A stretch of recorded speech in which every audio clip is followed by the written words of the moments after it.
Alright guys, so today I've already made one video, I'm not gonna lie about it, but I'm making I guess just a video. I see a lot of people, there's not a lot of info out there. A lot of people just say, hey, I put this on my car and blah blah blah. I want to go today over what it took for me to get Holley EFI in my car. I want to start off by saying I deal with a lot of electronics with work and doing, but the Holley EFI was bar none like the easiest thing for someone to install, and I had to do very few things to get this kit in my car. I bought the Holley HP with a harness.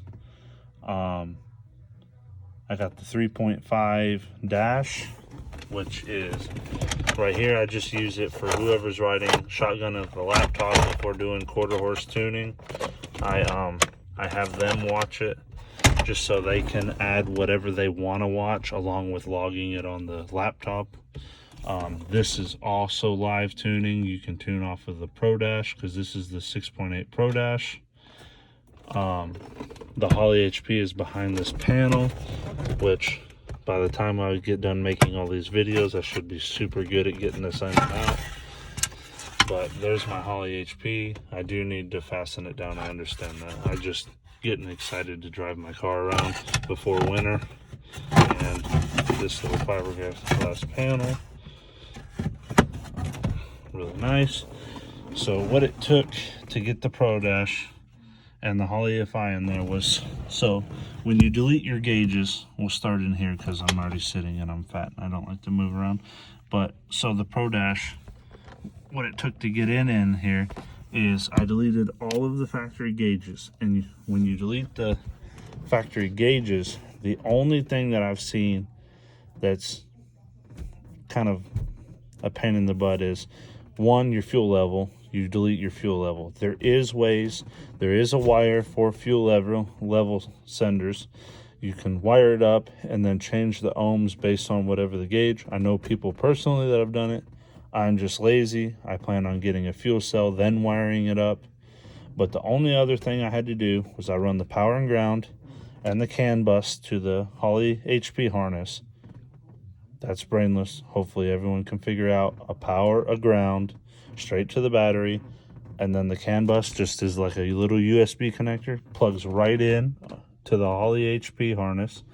Then to get your alternator to charge, you go here and you go to pink with black stripe, the wire on the main harness, pink with a black stripe, and you run a jumper, and I pulled this out already so people could see it. You run a jumper over to, it looks like green with red stripe, and this is the connector that plugs into your dashboard. Yeah, that is not gonna focus because my big fat fingers are in here. Well, anyways, it's green with a red stripe. It's the top right wire on the connector for the actual factory gauges. And I can put this back because I'm not messing this video up and deleting it. And then I just tuck all this in. This is made out, I'm a carpenter, obviously by the title of the thing. I'm a carpenter, so I took a piece of plastic plexiglass I broke off my Ranger. I cut it to make a template, and then I took wood and I made this. This is made out of like CDX plywood, like cabinet grade plywood. I'm gonna eventually put plastic down here to make it look pretty, but right now that's just plywood that's been painted multiple times to look really good. The Pro Dash, when you fire it up, no one notices anyways because this is the 6.8 and it fits perfect in there. I didn't want the 12 because I've seen people have to cut the corners out here, and I mean, this is like so easy to read. I have boost and PSI and map and KPA, fuel pressure, ignition timing. I've made all these gauges I've made myself. Battery, coolant temp, E85 sensor, which I'll show you I added on. Then this is my AFR. This is my GPS speedometer, which works really good. It's right there. I don't mind this. This is my old two-step for when I had a manual. I just switched to TH400. And then the dude had some pillar gauges. That's booty. Nobody likes those. You should pay $1,200 for a Pro Dash. You don't need none of them booty hole gauges. So love this thing. I can add virtual switches. I don't know if I did on some of the other screens I was playing with, but you can add like all these virtual switches. It'll turn your water pump on. I think this is the slider. Oh, it's just because it's a template. But though you can do sliders, rockers, you can do like crazy good stuff with it. It comes with inputs and outputs on itself, so it'll run your water pump. It'll trigger things in the ECU. Like, this Pro Dash is definitely worth buying it in tandem with the HP, especially the HP and Dominators. It just enables you to do everything without your laptop. And then as far as the install on the regular harness went, I have a little bit different stuff because I just relocated my battery, so I have to tidy this up. But the only thing motor-wise I had to do was I undid the connectors here, the mass airflow connector there, and then I think there's one connection over there, the fuse box. Ripped the whole engine harness off. I gutted out of the engine harness. I gutted the excite wire, and I guess they're like trigger and excite wires for the alternator. So I gutted those. I think this one's actually power for the fan, if I'm not mistaken. But I gutted them out. There's a green and there's that green with the red stripe from earlier, the excite wire. And then a yellow one, which is I think 12 volt all the time or something. But I gutted this out of the factory harness. Then your alternators will be here. I relocated mine down to where the AC is because full on race car, we don't need that crap. So all I did was rehook up the alternator, same as factory spec minus the engine harness. I plugged everything back into the factory fuse panel, and the entire car powers up just fine. I don't think I had to, I didn't alter anything else factory wiring. The factory CCRM, I think that's what it is, or body control module, whatever, still controls the fan. The fan kicks on when it comes up to temp, and then the high fan kicks on at 185 degrees. I had nothing to do with it. The body control module did it. The Holley's not doing it. It worked. I tested it multiple times, so I never saw the point in hooking it to the Holley. Everything else is labeled. Your cylinders, I mean, all of your gauges, your cam sensors, your crank sensors. I will say the only thing I think is kind of BS, because if you sell it for a Mustang and you know the sensors don't work, you need to buy a coolant temp sensor. No, the coolant temp sensor plugs in just right. I was wrong. It's the other one I got. I had to get the manifold air temperature sensor. The one from Ford doesn't work. This one is actually, they give you a couple part numbers though in the manual. If you're, and I'm with Devin Vanderhoof on this one. I see his videos and he gets mad at people for blowing his phone up with questions and stuff over stupid stuff. If you don't read the manual, if that's not where you start, don't ask stupid questions on the internet, and then Google it and read the manual first. It's super easy. They gave me the part numbers. I think it's like a 2005 6.0 diesel, their manifold air temperature screw-in style. Screwed right in, plugged right in, and you need to buy 100 PSI oil pressure sensor and a fuel pressure sensor. You have to do that. Holley doesn't supply them. I love Holley stuff. I personally have Holley sensors on mine. But there is a Low Dollar Motorsports website now. I buy a lot of stuff off of them because why pay $100 for a sensor when you can pay $30 for the same sensor? And they even have sensors that do like coolant temp and pressure in the same sensor now. Awesome. So you have to buy that sensor, oil pressure sensor, and fuel pressure sensor.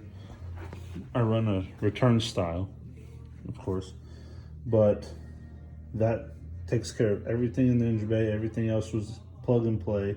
Then all you have to do is run the power on the ground from the ECU straight to a clean battery source. This is my old fuel pump wires. I haven't had a chance to change it and stuff. I have a MSD relay right here. I'm gonna change everything up, but just to get my car running, and we really wanted to go to Cars and Coffee, I just did it. But so I purposely bought the Optima, and when I moved the battery back here, I had to borrow this battery box, but I have the one with the front post. Oh, there you go, you can see it. So I run a clean source. I wanted the power in the ground to clean terminals by themselves, so I purposely bought this battery with the front post just for the Holley stuff, so it's by itself. You don't go hooking fuel pumps. And then the only other wires on the Holley that you need to hook up factory is theirs is green. I extended it. It comes through the bulkhead firewall I built. It comes through there somewhere, but I ran out and I had to run it the rest of the way in blue, because I wanted to run everything from this to blue. But the Holley controls your fuel pumps. You cannot, I've seen some people do it, don't do it. You can power some fuel pumps from the Holley wire if they're like low amperage drawing fuel pumps. Don't even do it. I just some people shortcut shit, don't do it. So I have the 4 Innovations fuel system, and it has have a relay to begin with. So you use the fuel pump wire from the Holley to signal to turn on your fuel pumps. I have one is hardwired with the key. That one's always on. I run E85, I need a lot of fuel. If something happens with the key or this one doesn't power on, I have this one wired to the Holley, so the Holley will catch it. I have like an 100 wheel horsepower fuel system in this, anticipating for the future.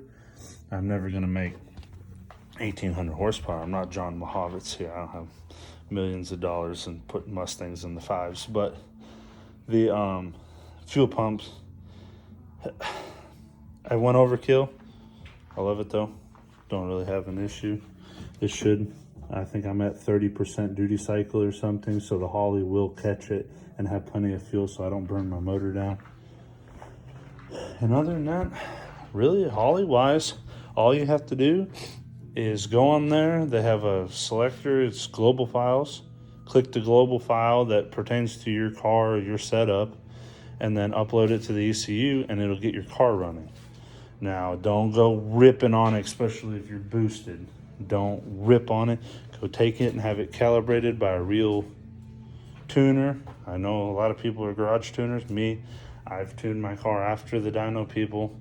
I've tuned my car after professionals touched it because some things didn't run right. But your base calibration on Holley, have a professional do it. Save it as a hard file. I label everything do not touch, tuned by this person, and then I modify it from there. Because if you blow up your car and you blame a tuner, that's on you. That's you. Quit blaming somebody because you messed with your stuff and 1 more pound of boost. Don't do that. But overall, it's been a year. I have 0 complaints. I've had 0 Holley related issues. The only complaint I have is there's not a Holley sticker on my car, and I pay full price for things. So if you guys have any other questions how I got the Holley EFI on my car, if you need part numbers or any wiring related, or you're having a slight issue with something, if you're on the fence, dude, I've talked like 10 people into getting a Holley EFI set up. That's all I would run. There's nothing else in the world. I've been building these cars since I was 16. I'm 28 now, and I will never have another car without a Holley system on it. So take that for what it is. If you guys have any questions, just hit me up. I appreciate it if you liked, subscribe, comment, whatever all those other guys say, so I can get my word out there, grow my channel. I'm just doing it as a hobby thing this winter.